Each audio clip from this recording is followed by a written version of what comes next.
In today's video, I'm going to teach you about one of the most profound, outstanding, and exciting spiritual tools that I've ever encountered over the years. This tool is one of our new tools of prosperity in Financial UA, and it is called the Oracle of God. This technique is epic, and I want to teach you all about it, how to use it, how it works, how it was discovered, and how it can help you to further your recovery process and your prosperity process. So if you're interested in learning about this tool, the Oracle of God, I want to encourage you to stay tuned.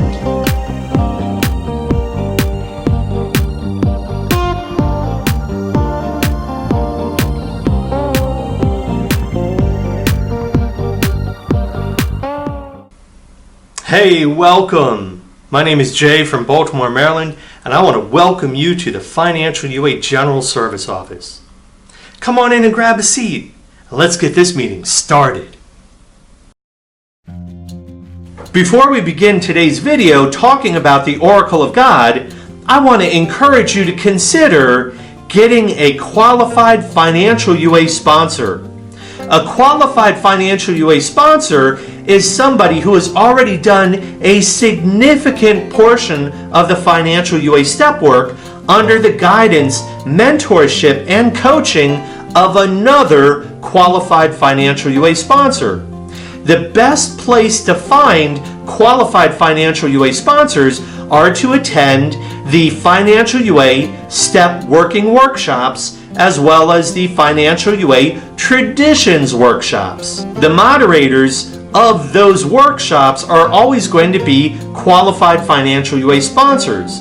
You can consider reaching out to them, asking if they are available to be a sponsor, and you may also consider asking them if they have any of their qualified sponsees who might be available to sponsor you.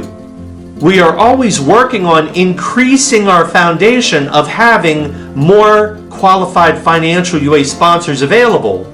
If you are struggling with finding a qualified Financial UA sponsor, I want to encourage you to keep advocating for yourself, to keep asking for what you need until you find a qualified Financial UA sponsor who can be available for you. The spiritual tool of the Oracle of God is truly epic. This spiritual tool combines the power of Step 11 and Tradition 2. Step 11 talks about using prayer and meditation to improve our conscious contact with a higher power and to use that connection that we form to get a clearer sense of direction about our life. Tradition 2 talks about using the power of a group to channel the voice of a higher power as it speaks to us through the group conscience. When we take Step 11 and connect it to Tradition 2, we create a new thing, and this new thing is the Oracle of God. Wouldn't it be fascinating and truly epic to be able to submit a question to higher power and to create a channel so that higher power could speak to us and answer that question? Well, that's exactly what the Oracle of God does as a technique. I discovered this technique about 25 years ago. In my early recovery process, oftentimes when I went to meetings, I would take my prosperity notebook with me, and I would take notes on the positive, powerful, healthy things that I learned within the meeting. I learned pretty early on that meetings are a space for learning. They are a spiritual space where everybody's a student and everybody's a teacher. And if I go into the meeting with an open mind and an open heart and really listen with my spirit, I can feel and hear higher power speak to me through the group itself. And I started to notice that if I could very clearly and very specifically write down particular questions, I started to listen closely during the meeting. There were going to be times where I would hear shares that contained a lot of energy behind them. High energy shares were a little bit different from casual shares. Sometimes people would just check in about their day or share their feelings or talk about their ideas or perspectives about the topic of the meeting. But periodically, somebody would share, and their share contained so much energy behind it that I could feel the energy of their share resonate with me. And so what I started to do was to write down what my takeaway was of the thing that they shared that had so much energy behind it. Over time, I started to notice a pattern. I noticed that as I brought my questions to a series of meetings, that these energetic shares and what I would write down as my takeaway started to become a narrative.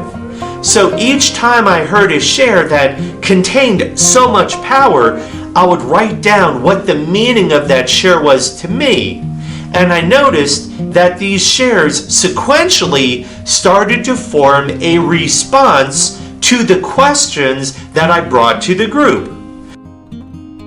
Let's talk about what does the oracle of the God look like? What does it really mean? If you get a chance to check out our Financial UA Traditions Workbook, there's an excellent story about the history of the oracle.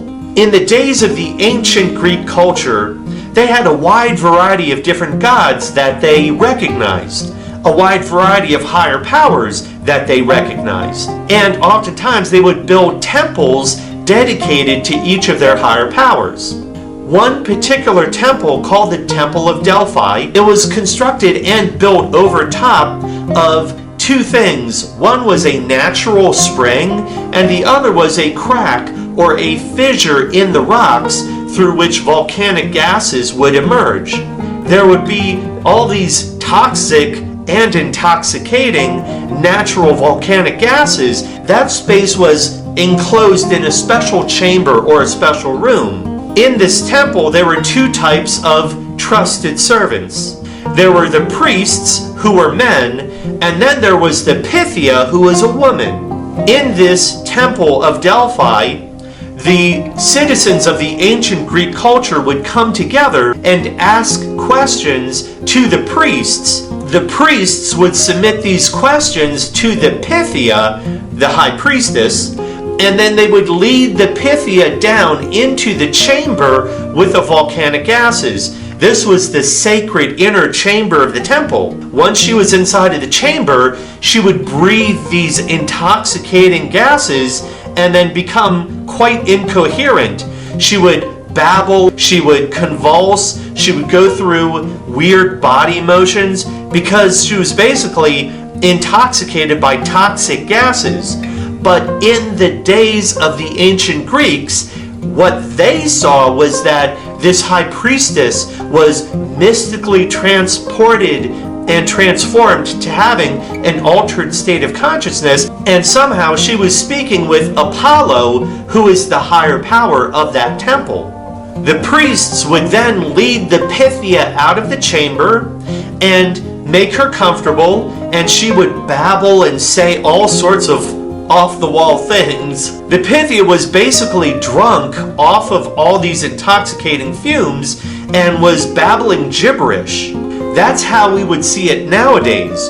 But back in the time of the ancient Greeks, they saw it as some kind of mystical experience, and they figured that the priestess, the Pythia, was having a conversation with Apollo, the higher power of that temple. The priests would then make a great big show out of listening closely to what the Pythia was saying, and then the priests would interpret what she was saying in such a way as to answer the questions of the ancient Greek citizens who were coming to visit the temple. These Greek pilgrims, these citizens, these visitors would see this spectacle, this very involved show, and they would see the priests, they would see the priestess, they would see all these strange happenings, and they would interpret it at that time to be a very spiritual and mystic experience that was happening.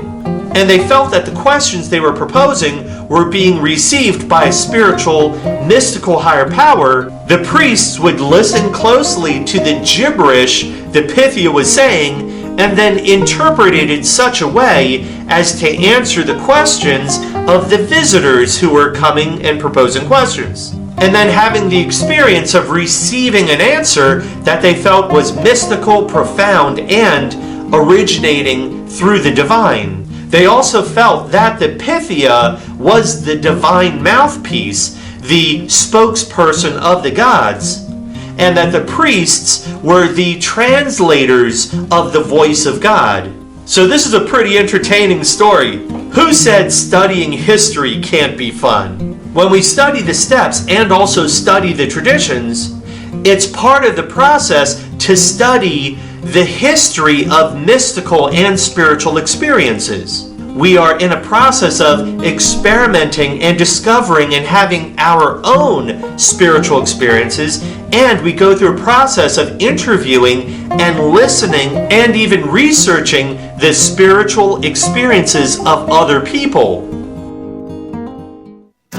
Now it's time for our 7th tradition. Every financial UA meeting ought to be fully self-supporting, declining outside contributions. There are no dues or fees for financial UA membership.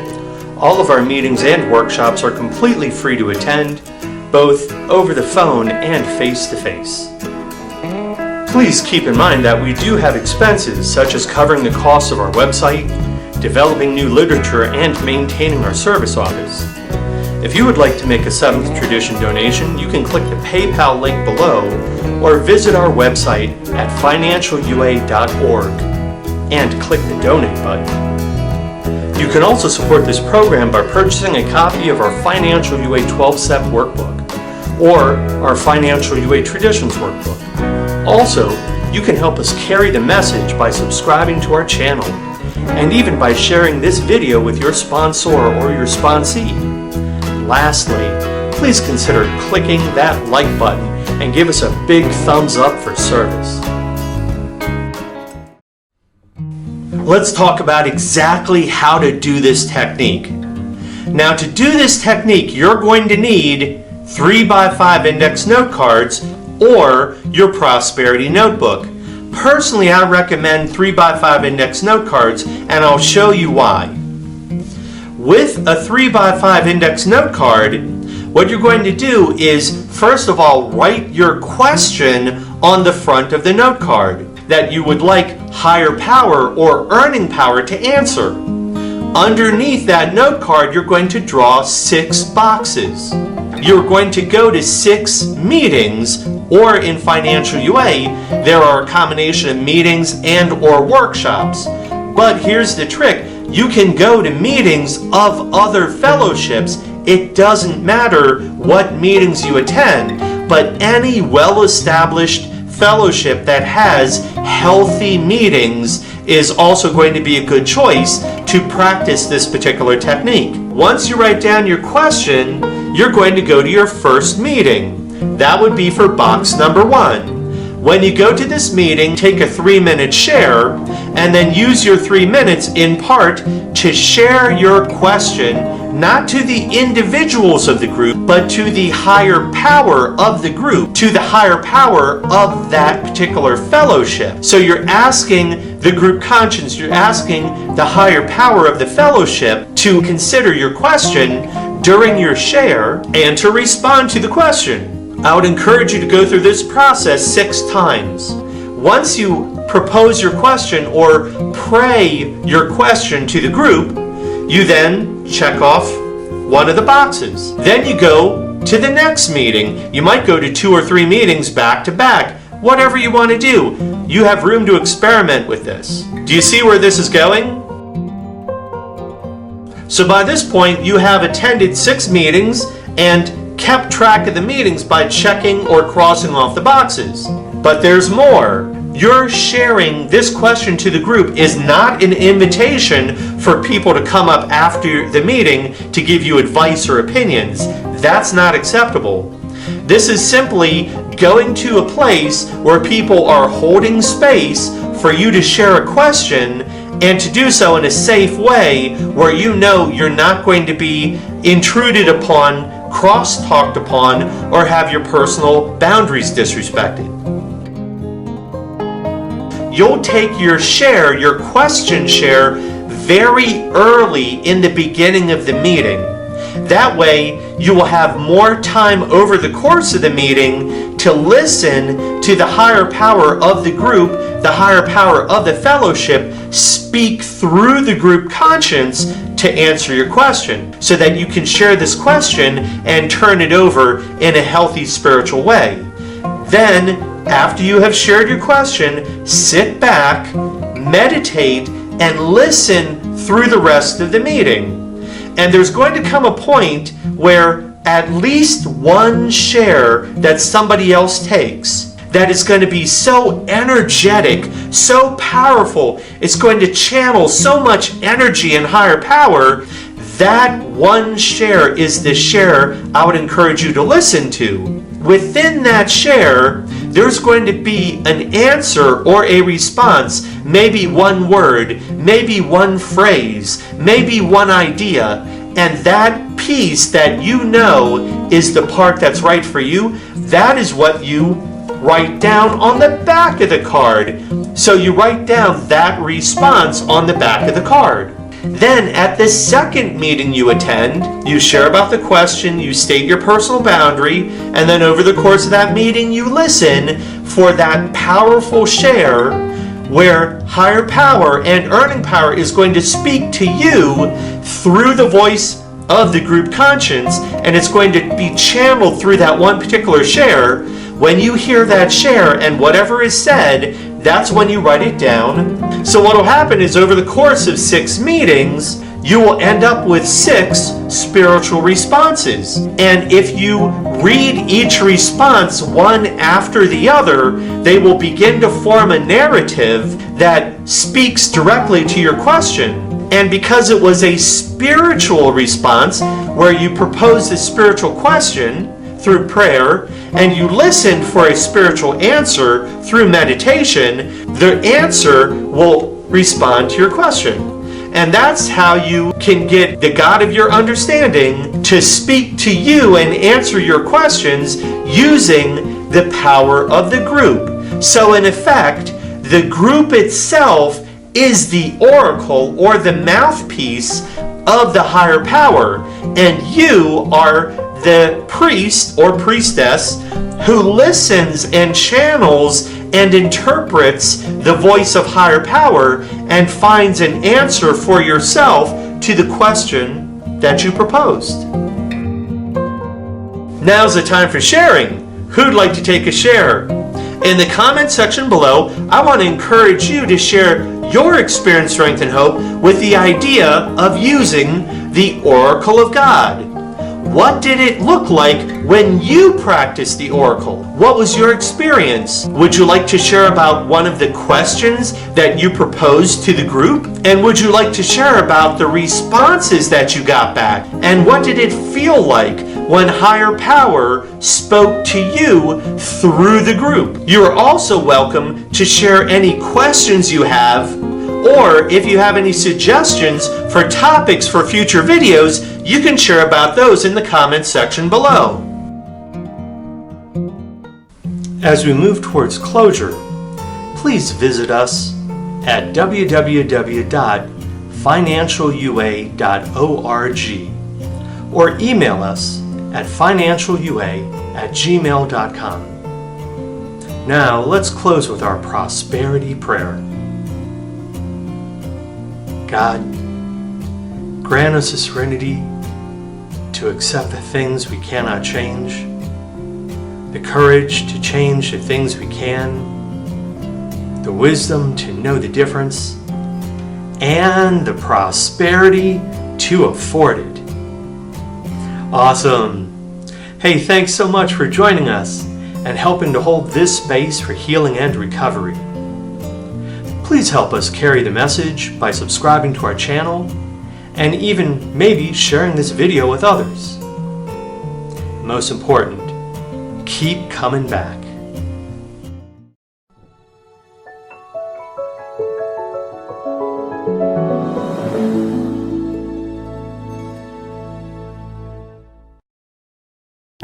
God grant us the serenity to accept the things we cannot change, courage to change the things we can, wisdom to know the difference, and the prosperity